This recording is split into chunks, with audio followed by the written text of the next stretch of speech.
Meanwhile, Donald Trump once again spoke to reporters this afternoon while signing executive orders. The Oval Office media sessions have become a staple of these early weeks of his second term in office.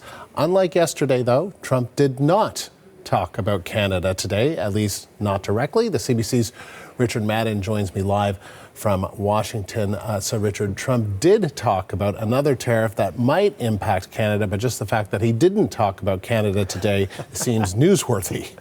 It is newsworthy, Andrew. Yeah, he didn't use the C word this time, Canada, of course, being that.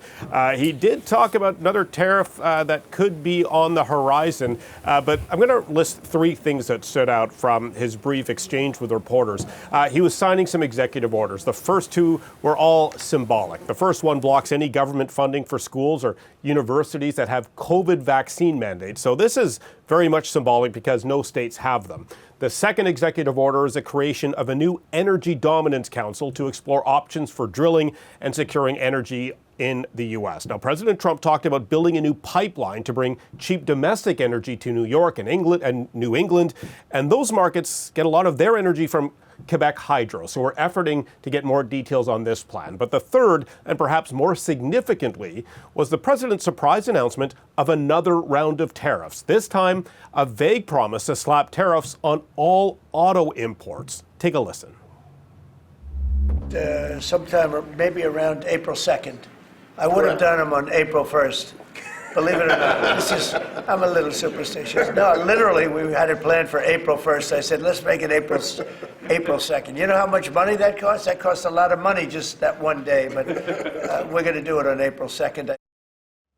So unclear if he's bluffing or what his plans are, because there's a lot of questions on this particular one. I've reached out to the White House to get some clarification. Number one, how much are these tariffs? Number two, will they apply to cars built in North America under the USMCA or NAFTA 2.0? Since the auto sector is integrated in North America, parts go back and forth between Canada, the US, and Mexico. And third, what's the impact to foreign brand vehicles built in the US? BMW makes SUVs in South Carolina, Toyota has a plant in Kentucky, Volkswagen has a plant in Tennessee. So these three deep red states could face some serious negative impact on auto tariffs that could possibly slow production. That could have consequences on jobs in the local economy there. So once again, waiting for more clarification from the White House on what these potential auto tariffs are. But Andrew, if you're keeping count, the president has announced several separate tariffs that could affect Canada.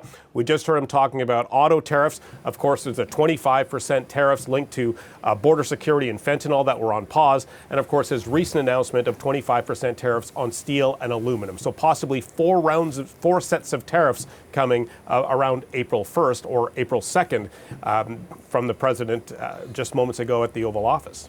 Richard, thank you. The CBC's Richard Madden, live in Washington.